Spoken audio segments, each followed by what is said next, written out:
Hello everyone, and thank you for listening to today's presentation. I'm extremely honored and excited to have this opportunity to talk with y'all about something that over the past few years I've spent a lot of time learning and using pretty frequently. So today I'm going to talk about how to create a training video on a shoestring budget using the advanced features of Microsoft PowerPoint 2010. Today, I'm going to cover some of the new features of PowerPoint 2010, specifically the differences between this version and older versions of the software. I'm going to spend most of the time talking about and focusing on the new audio, video, and animation features, as well as some of the new delivering and sharing features. I'll talk about developing and creating a great PowerPoint to use in a training video. We'll talk about timing, narrating, and recording on a PowerPoint before converting it to a video. Of course, I'll talk about the actual process of converting a PowerPoint to a video. And then lastly, I'm going to talk about some ways that you and your organization can really use these videos in the most efficient and effective way. Let's start by talking about some of the new features of 2010. With each update or upgrade that Microsoft does to the Office suite, they're adding features that are intended to be more user-friendly and easier to use. I think we all know that the problem with the new easy-to-use features is always the getting used to or becoming familiar with the new features, or maybe even the arrangement or rearrangement of old features that we had become used to.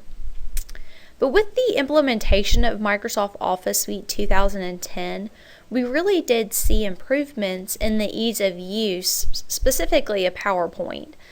They've made features that are now built into PowerPoint, so you're no longer having to use multiple types of software or frequently flipping between multiple windows to be able to tailor a presentation specifically for what you want and what you need. The new features that I'm going to talk about today deal with some of the topics that you're going to see on the screen.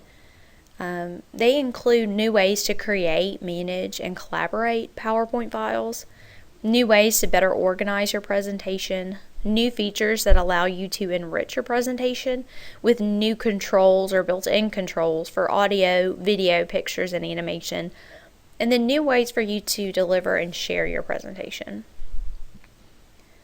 When it comes to managing your files, Microsoft has added what they call a backstage view, which is replacing the Microsoft Office button that we saw on previous PowerPoint versions. When you click the File tab in the top left corner of the PowerPoint window, what you see there is the backstage view.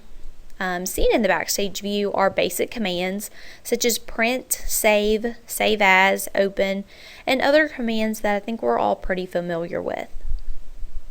The new co-authoring feature allows you and a colleague to have open and edit one file instead of having to have multiple copies of it. This is going to prevent anyone from getting locked out of a file or having to merge multiple copies of that file into one master copy. To use this feature, you do have to have a Microsoft SharePoint server, so it may not be a feature that everyone could take advantage of. The new automatic save feature allows you to retrieve earlier versions or earlier edits of a presentation. This is a feature that has to be turned on, but it's done very easily by going to the File tab and then under the Save option you'll see it. Microsoft has added some pretty handy organizing tools to PowerPoint 2010. One of them is the ability to organize a presentation into sections. This would be helpful if you had a PowerPoint with a lot of slides in it, or a PowerPoint that has a very large slide deck, and you can organize them into logical sections to make it a little bit easier to use. It would also be helpful if you were going to present a presentation with multiple authors. You could organize it into the different sections by the different authors. Creating sections is done very easily by right-clicking in the slide sorter that's to the left-hand side of the PowerPoint window. There you'll see an option that says Add Sections. If you do have multiple copies of a presentation, or you wanted to merge multiple presentations into one large one, you can use what's called the merge and compare feature.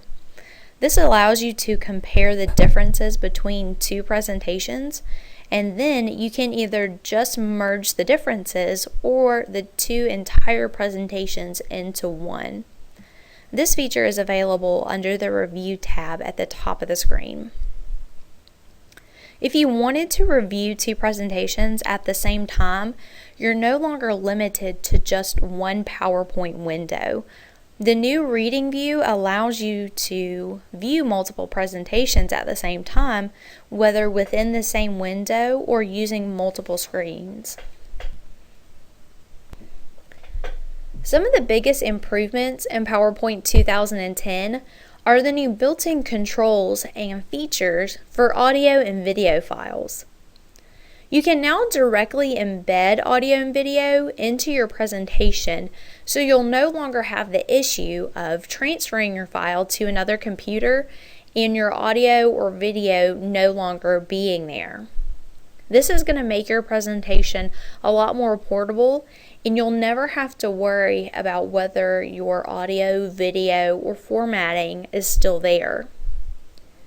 The new built-in controls will allow you to trim an audio or video file to play only the parts that you think are important or applicable to your presentation. You can also now trim audio to fade in or fade out when you play it in your presentation.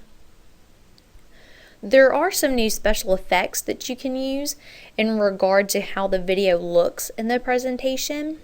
Things such as being able to add a picture frame or a border to the video player. You can now also directly link a video from a website such as YouTube into your presentation, but you will always have to have internet access for the video to actually play. There are a ton of new editing and special effect tools for pictures. Some of them are pretty useful, such as being able to crop a picture, but others are just more fun or more novelty type effects.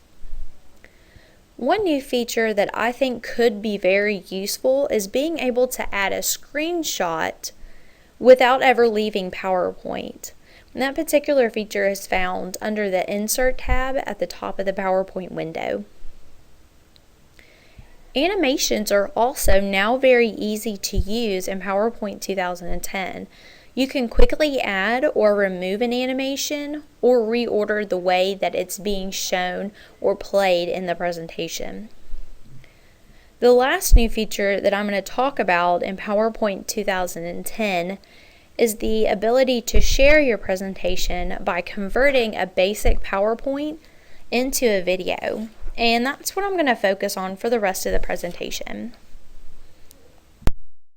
To create a training video from a PowerPoint presentation, I've broken it down into 4 very easy and simple steps to follow. The first is to develop the program.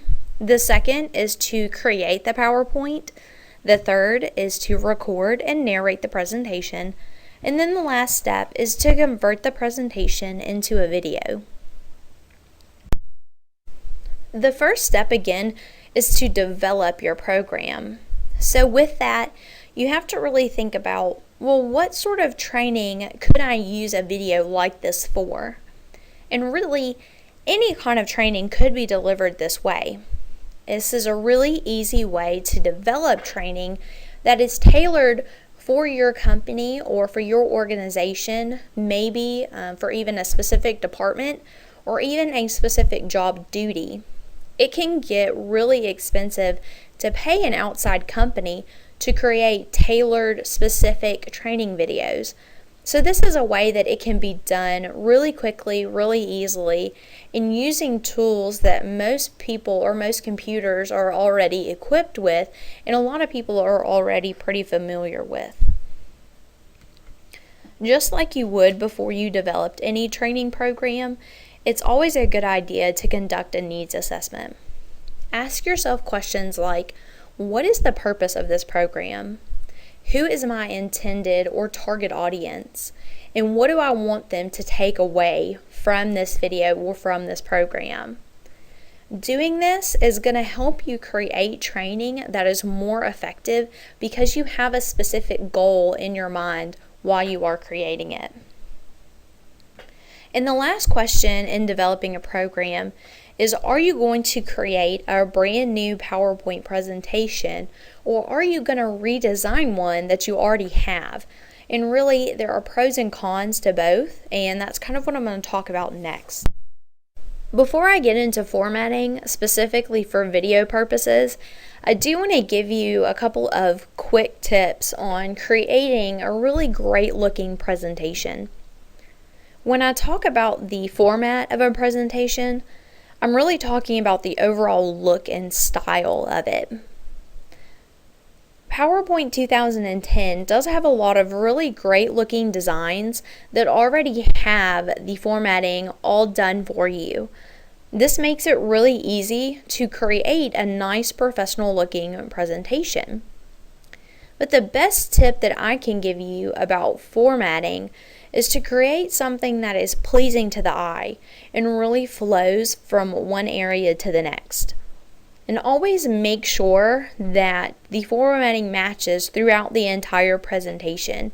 You want each slide to look exactly the same. The design of the slide includes colors, fonts, and layout of each slide. Make sure that you choose colors that are easy to see and easy to read. Color combinations that always work include black, dark blue, or white background colors. But no matter what colors that you choose, always stick with one of the combinations of a dark background and a light font color, or a light background with a dark font color. Sometimes colors can look different on different computers or different screen projectors. So if you ever have doubts or question about how a certain color or a certain color combination is going to look, go ahead and project it on a larger screen or a larger monitor. Step back and see how it looks. So that way you can really get your audience's perspective. Make sure you always choose fonts that are large and easy to read. It's probably best to stick with simpler looking fonts because some of the prettier or fancier fonts are not always the easiest to read. And always choose the layout for the slide that is going to work best for the presentation or the information that you're presenting. But don't crowd the slide by putting too much on one slide. One of the most common mistakes that I see when people are using PowerPoint for a presentation is to put too many words on one slide. Doing that causes the slide to look crowded because you really want to put as much space between the words as you can. PowerPoint should be used as a reference, both for the speaker and for the audience to be able to follow along. Adding animations is a great way to add interest to a PowerPoint, but adding too much is going to cause it to look busy and is really going to take away from the information that is being presented. When you add too much animation, people will be paying more attention to what's going on the screen and not listening to the speaker. And then lastly, make sure the flow of the presentation or the information in your presentation makes sense. You don't want to jump from one topic to the next. Try and find a way to connect the information from slide to slide. There are some formatting issues that you need to think about whenever you're creating a PowerPoint, specifically for the use of turning it into a video. You will lose some of the space around the edges of the frame of each slide, so make sure that you don't put anything too close to the edges of the screen or it may get cut off. Some colors are going to look duller once it's been converted to a video, so choose colors that have a high contrast, such as black on white or vice versa. Once converted to a video, animations do have a tendency to look slower or jumpy. You can think of a DVD that has a scratch in it and the way it sort of skips through the DVD.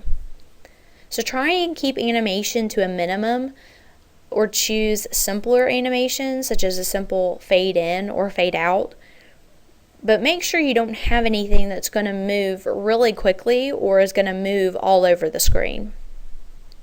So going back to the question that I posed earlier of, do we create a brand new PowerPoint or do we redesign one that we already have? Starting with a brand new from scratch PowerPoint presentation can be tailored in a way that is optimal for using it as a training video. Redesigning an older presentation could cause you a lot of extra work, but it's really going to depend on how the presentation was formatted originally. Once you've created your PowerPoint, it's time to record and narrate. Make sure you have a script ready. It does make things go a lot quicker and a lot smoother. The notes pages of the PowerPoint are a great place to store and read your script. When you record a PowerPoint, it does record all sounds and narrations as long as you have a microphone. It's also going to record all timings.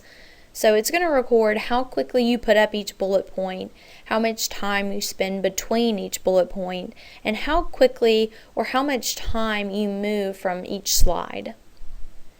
You can choose to record from the very beginning, the very first slide, or from any slide or any point in the presentation. You will begin at the beginning of each slide. This is important to know if you make a mistake. You don't have to start all the way from the beginning. You can just try again at the slide that you made the mistake on. Make sure all of the checkboxes next to the record slideshow button are checked. They say play narration, use timings, and show media controls. These settings are just for use in slideshow mode in PowerPoint. They aren't going to have any effect on the conversion to video. You will need a microphone to be able to narrate your PowerPoint. You can use an internal microphone, and most newer computers are going to come with a built-in microphone. Or you can use an external microphone that's hooked to the computer via the microphone port or a USB cable. An external mic is going to give better sound quality, but you don't have to have one. An internal mic will work just fine. As a note, I am recording this presentation using an external mic. Just a couple of tips when narrating a presentation. Make sure you choose somebody who has a pleasant speaking voice or a pleasant sounding speaking voice. Usually, people will sound a little bit different on a recording, so try out different people until you find somebody who sounds the best. Speak slowly. When you think you are speaking slow enough, speak a little bit slower than that. Record the entire presentation at least once. Go back and listen to it a couple of times, and you'll probably notice a couple of things that you didn't while you were narrating. We've now come to the last step, and that is to convert your PowerPoint into a video. Go to the File tab at the top right corner of the PowerPoint window, and there you'll see the Save and Send command. Under that option, you will see one entitled Create a Video. Once you've chosen the Create Video option, this is what you're going to see on the right side of the PowerPoint window. Make sure the Use Recorded Timing and Narration option has been chosen. It's not going to show here on this particular screenshot because there were no recordings or narrations to use. Once you've chosen the correct options, go ahead and click the Create Video button. What you'll see next is the Save As window. Make sure to always use an identifiable file name. I always suggest to save a video in a dedicated videos library because that makes it a lot easier to find them once you've saved it. You do only have one file type option when saving a PowerPoint as a video, and that is a Windows Media Video or WMV file. This is a file type that's specific to a Windows PC. At that point, go ahead and click the Save button. Once you've hit the Save button, your computer will then be going through the process of converting your PowerPoint to a video. You'll see a status bar down along the bottom of the PowerPoint window. This is a pretty lengthy process depending on your computer, but generally it does take between 20 and 30 minutes. The file size is going to determine the length of the process. The larger the file size, the longer the process will take. Once the conversion process has been completed, you then have a usable video file. Depending on how you wanted to use your training video, you could burn it to a DVD. Of course, you would need a CD/DVD burner equipped computer to do so. Again, most newer computers are going to come with that sort of equipment built in. You'll also need DVD burning software installed on your computer. Most Windows computers have Windows DVD Maker already installed on them, so when you put a blank DVD-R disk into the disk drive, Windows DVD Maker automatically launches. On a Mac or Apple computer, you can do the same thing with the software iMovie. You can do a lot more than just burn a DVD. You could post your video file to a website, or if your company has an intranet, you could post your video to the company intranet. For some video uses, it may be necessary for you to convert your video file from a WMV file to something that is a little more universal or is able to play on more computers or most computers, something like an AVI or MP4 file. The video converting process is done by using a video converting software. Some computers do already have this capability, but if not, you can download free video converting software on the internet. All you have to do is Google free video converting software. But before you download anything to your work or business computer, make sure that you talk with your IT department.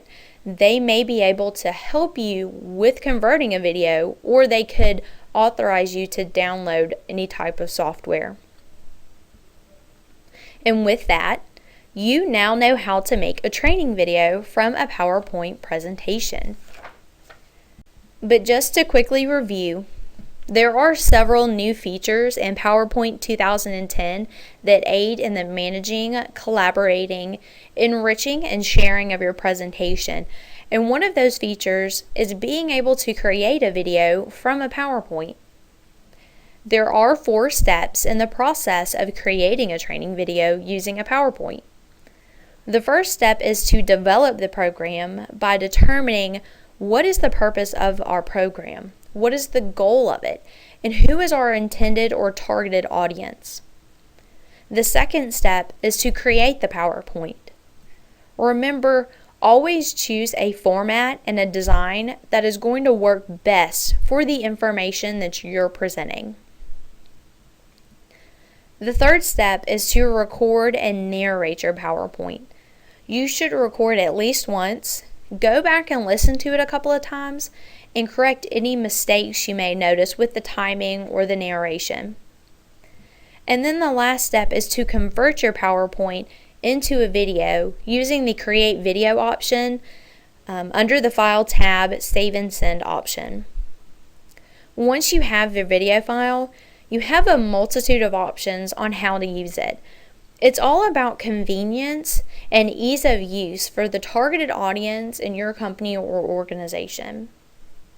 In following these steps, you too can create a training video on a shoestring budget using PowerPoint 2010. And with that, I thank everybody for listening today.